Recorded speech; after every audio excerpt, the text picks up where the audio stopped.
Okay, we are live. So I'll just take some notes about who's here.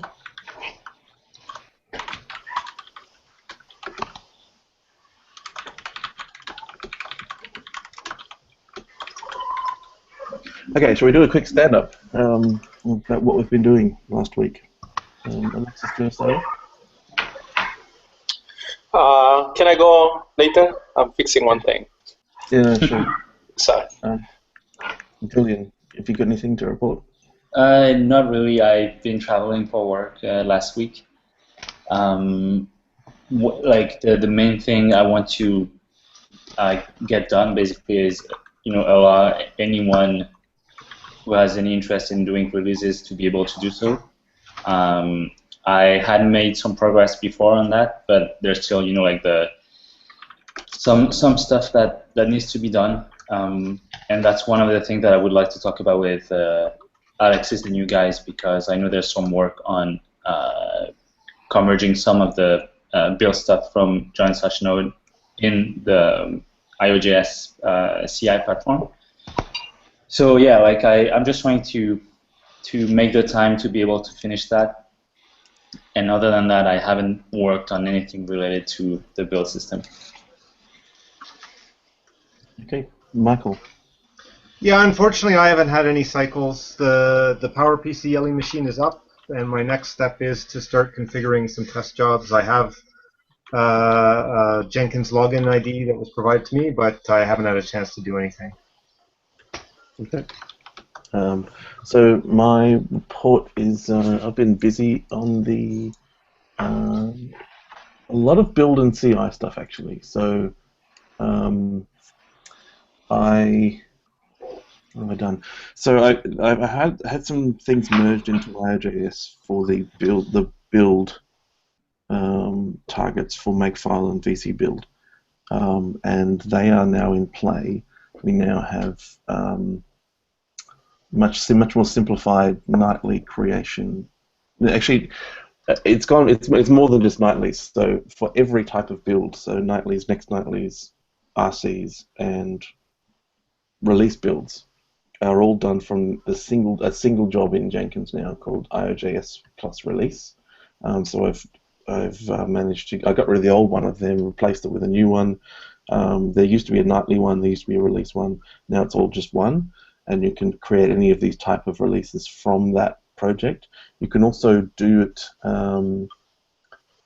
I haven't tested this. We're about to do a new release of IOJS to test this, but doing it from the commit rather than the version tag, so we should be able to create a release binaries without tagging first, like you do in Joint Node. Mm-hmm. So that should be enabled now. I was able to create the first RC build of 3.0 yesterday using this job, and that worked successfully. Sorry.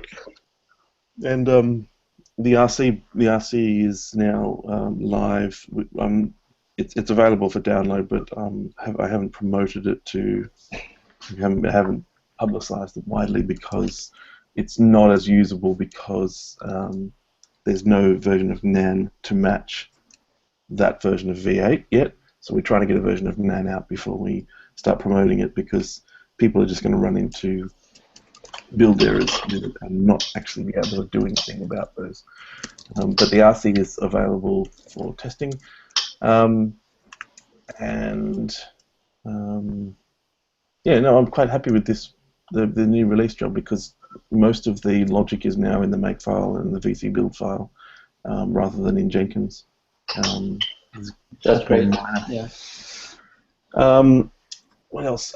So in 3.0, in the next branch of IOJS, I put in some changes to Node.js. I don't know if anyone saw that, but we're still patching Node.js as it comes in from NPM, and we need to upstream some of these changes. There's a bigger plan around this, but the Node.js is now aware of, or the one that comes with IOJS is now aware of when it's running inside of a next nightly, an RC, or a release build, and it knows where to go to download the source files for building. So you can now actually use it when you're not just using a release build, which is a big deal because now you can actually install the nightlies and the RC builds, and it just works rather than having to hack the Node.js or do other funky things to make it work. And also, it's now downloading just the header files. So that's about 150K worth of files, header files, rather than the full source tarball, and it unpacks them and knows how to use them for compiling. So compiling is really quick now, like the download and everything, particularly when you're on a slower network. So I'm really happy with that, and that seems to be working. That's awesome. Yeah, did you do the same for the MSI? No. So this is all in Node.js. So it still downloads the header tarball. It doesn't use the header files that are included in the installers. Oh, okay. That's a separate step, but at least the download is small and quick. So yeah, but the next step will be to make it aware of the headers that are on the system already, but and that will have to include work on the MSI. So yeah, I'm really happy about that. There'll be some work on fixing some ecosystem modules and documenting the changes required to make that work, because there's a discussion about it on GitHub about header file locations, particularly for OpenSSL if you're using OpenSSL. Anyway, that's my big status update. Okay, I can go now. So I finally made good progress on the CI convergence. I just finished these 2 jobs that I posted on the minutes. And they should be as good as the existing Joy and Node jobs are, and IOJS job. As good as Node accept for request in Joy and Node for merging requests, and as good as IOJS for testing for requests. So if you look at the Jenkins link,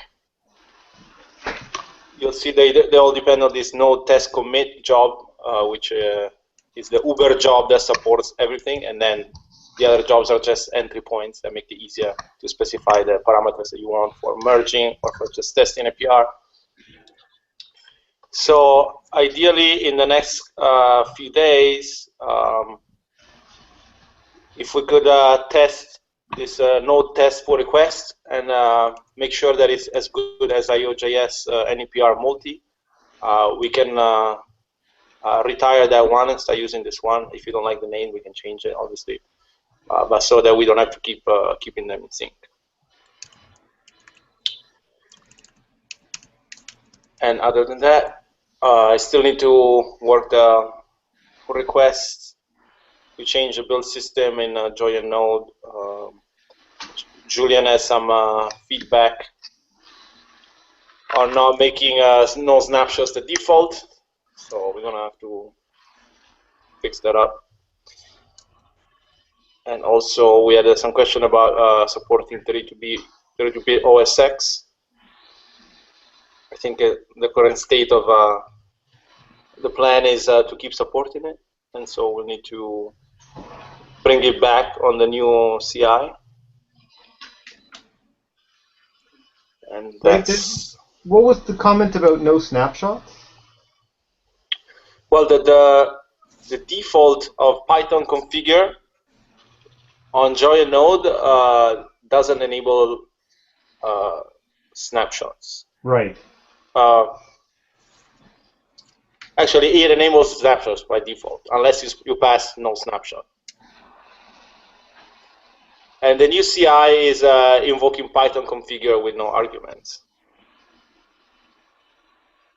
Because Okay. yeah, the idea is that instead of like maintaining Jenkins jobs, we pass the options we want to pass in files that are versioned in version control system. So Yes. yeah, So the default should give us match the, what we want.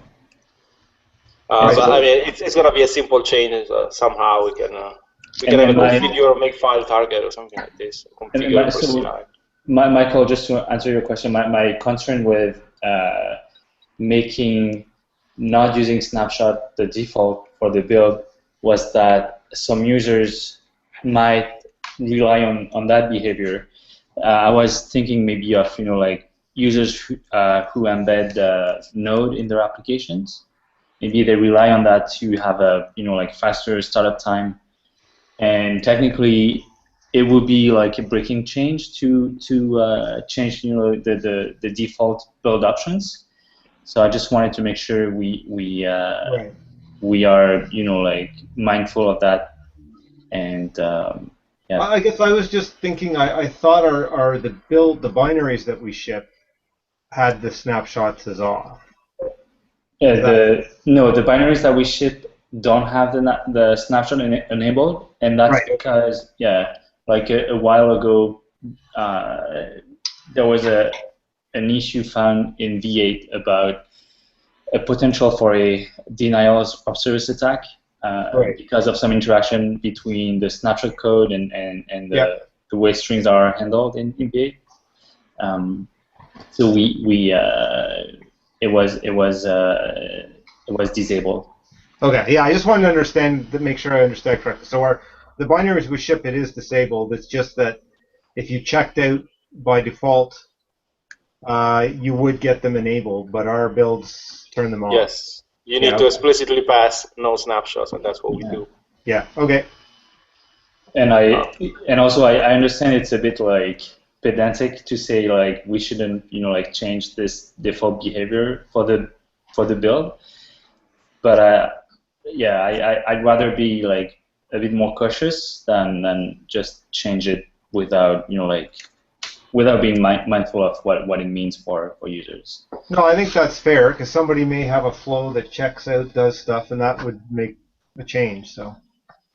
Incidentally, it seems that security issue with the snapshots is a non-issue after all. Okay. But that's a separate thing to consider re-enabling snapshots. Yeah.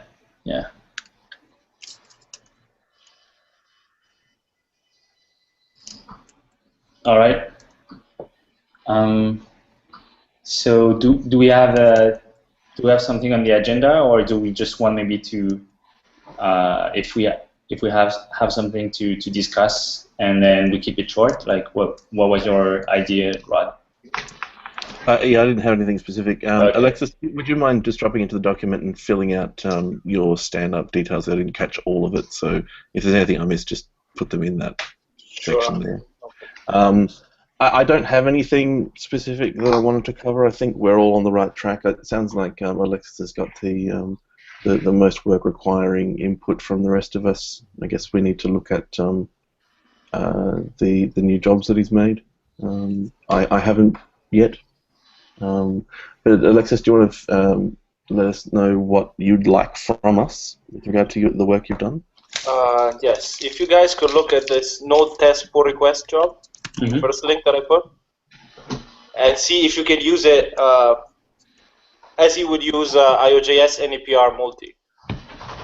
Okay, I'm personally not familiar with any of the build, like the CI platform for IOJS, so I'm probably not the best person to give you feedback on that. I will also post it on the build Gitter channel where people are more familiar with this. Yeah. But basically, if you guys could review this and make sure that it matches IOJS and NEPR multi, then we could potentially retire that one and start using this one so that we keep them in sync. Yeah, I'm not even sure I have a username and password on this CI platform. Maybe I do. I don't know. Okay. Yeah. Anyway, I won't be very useful for you, Alexis, on that. No worries. I'm sure Rod or Johan will look at it. Yeah. I'll make sure you have credentials for that. So I'll take care of that. Yeah, I have one question for you guys. So my next task would be to just like fix or upgrade the current scripts that we use to release O10 and O12 versions of Node, so that anyone else can use them. I just want to make sure that I'm not duplicating any work here.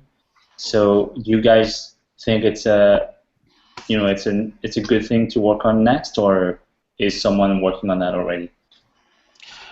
So one pending item that I didn't get to that I should put back on my list is to document the release procedure, the full release procedure for IOJS. And I think that might be helpful for you to see how we do it.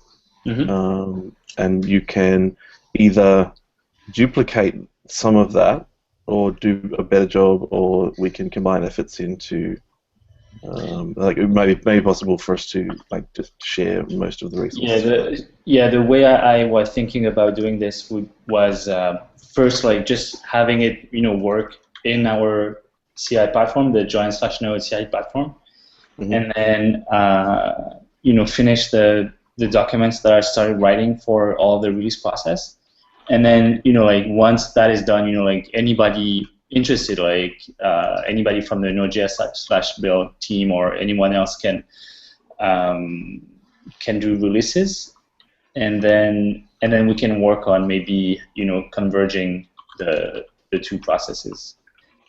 So the way we've approached the people that can do releases in IOJS is we've kept it fairly restricted, and sort of we've nominated people and raced them to the TC and asked them to the TC to approve them. So there's only 3 of us that are actually authorized to do releases in IOJS, and there's myself, Jeremiah, and Chris Dickinson. Okay. So those 2 are not even on the build team. So you might want to think about a more formal process for who can do it, because you'll need to get their GPG keys, signing, and probably have them. Actually, one of the other reasons we do it is because we have this staging and promotion process where by they get to trigger the promotion of the builds to releases. So they can wait till they're all done and then do promote.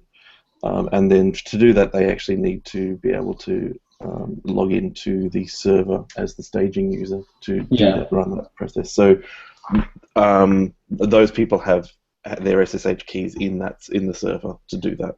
So that's another reason we do that. Yeah, we have the same, like we have something similar. It's not like a staging process, by itself. It's more a temporary place where we store files. I mean, the difference is very subtle, but it's basically staging that wasn't necessarily created as a proper staging process.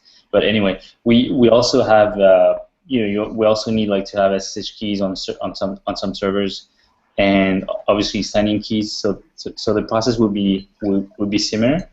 The thing that I want to get to though is more like to have first like not just one single person able to do the releases, because that blocks everyone, and also not necessarily just just having several people able to do releases, but also having several people driving or owning some releases, because otherwise like most of the time the decision process on when we release, what we release, falls onto the lap of the person who's actually doing the actual release. So I think it would be great to have like a team of people working on that rather than just like a few individuals. So that's the goal, and that's not just technical discussions, but also like probably more about process and the way we work as a team, basically. So yeah. Yeah, that sounds good. No, I like that. I like formalizing that process around a team doing releases, stewarding releases. We've got a semi-formal process that's formed on IOJS through GitHub, but it does tend to fall onto one of the individuals, and they steward it through. And also, I've been doing most of the releases, but that wasn't intended. I was actually hoping for Jeremiah and Chris to Chris to take over and do more releases. Chris has been very tentative. I think it's mainly because the process is a little bit involved, and also there's a high degree of actually no, I won't theorize on why, but I would like to encourage these additional people to take more responsibility for doing releases because it's nice to not have one person just doing it all the time. Yeah, exactly. Yeah. All right, sounds good. Okay, so there's some action items down the bottom there. If there's anything, there's one I haven't put in there. Alexis, do you want to put an action item for us to look at and test those jobs that you've done there? Sure. And then we can move towards making it the new default. And Michael, your standing action item is PPC. Yep.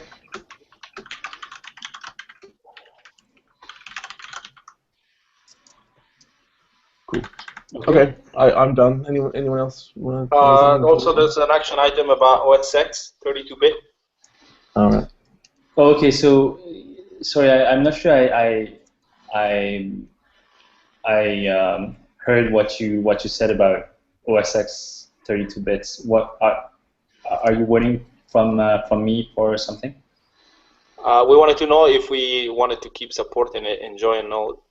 Okay, so did you see my answer in Gitter? Yes. So yeah, I had basically, I think what I was saying is that I don't think we have any 32 bits only agents on our current CI platform on Join/Node. So I don't think we are actually testing any of this right now. But I might be missing something. I thought we were testing it. Maybe on a 32-bit, 64-bit setup. Because if I, for instance, if I log into the CentOS agent, it's a 64 bits machine as far as I can tell.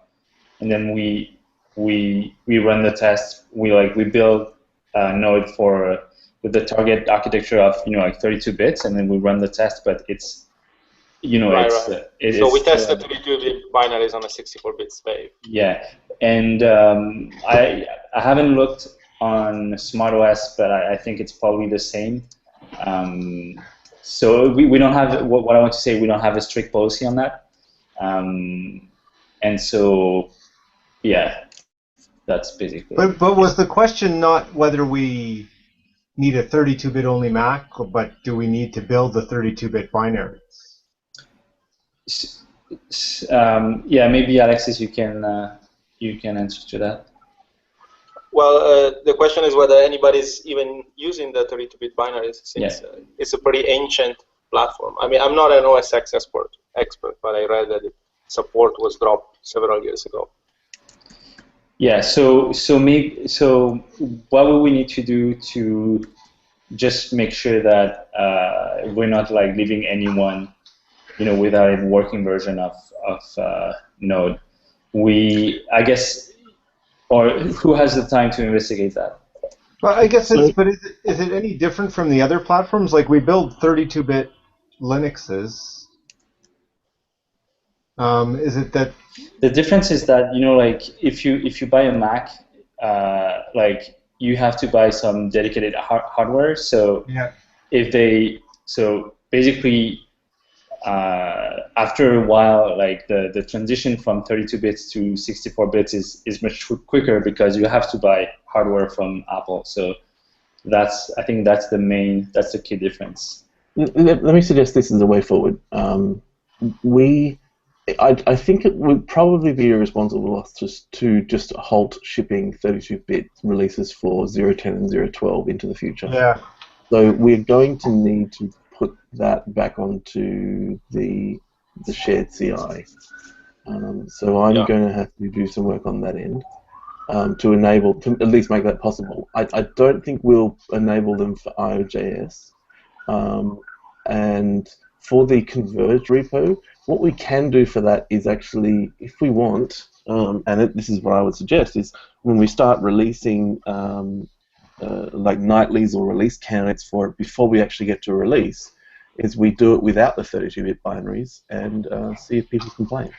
Or how about we have the list of breaking changes? Maybe we should just add it to that list that that's includes it. binaries no longer provided, right? Yeah, good. I think both suggestions are great. Yeah. Okay, so there is an action item there for me to. I don't think this is urgent, but if we want to have, well, actually, no, it is urgent for when we want to have a converged build machine, the Jenkins setup. Well, it sounds like we could use the same slave for both 32-bit and 64-bit, right? Yeah, we can. One of the problems is it really building the package file takes forever, and doing a double build on the same machine is a really long process. But Joy and Node must be already doing that, so you don't need to change that for IO.js. Yeah, but I think are you still using a Mac in TJ's house?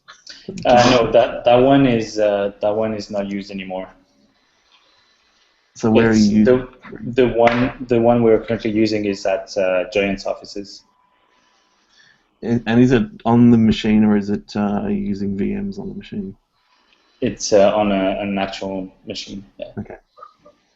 We're using VMs on the machine so that we can multiply them out.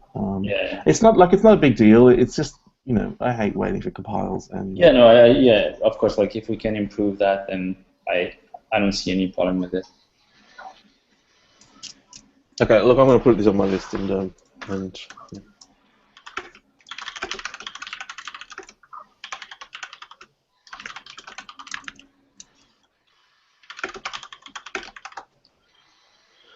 Okay.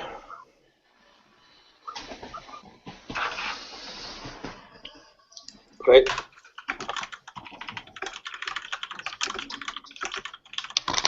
Another, and just I'm thinking about it now, and I know we wanted to keep it short, but just maybe something to think about for the next meeting or just in the future. We probably want to have a new, like a set of keys and certificates from the Node.js Foundation itself to sign binaries for OS 10 and Windows. Maybe you already discussed that. Yeah, we have. Yeah, okay. That's on my list. I've been pushing to get I put this request in a long time ago to the people that manage the bank account for the foundation. Even like this is talking a couple of months ago, and I haven't had any action from there. I haven't gone back and pushed again on it, but I should do, so that we can get that. We need Authenticode signing keys for Windows, and we need a Mac developer account for OS X. Yeah, we will also need that for Windows to sign the binaries. Yeah. So that's on the list. That's on my list. I've just put that in the document as well to remind myself that that's still in progress. Yeah. Sorry. Do you have a lot of things on your list that are not in the Node.js/build issues tracker? Or probably because we've had some stuff going from the minutes, but they haven't been carrying over probably. So I probably should make issues for these. Hey. Yeah, because if for instance for this specific issue, if we can start the discussion with Michael Dolan and people like that, and just push for having this sooner than later, I think it could be helpful. Well, he was in the discussion earlier on via email, but I will do that. Yeah. Okay.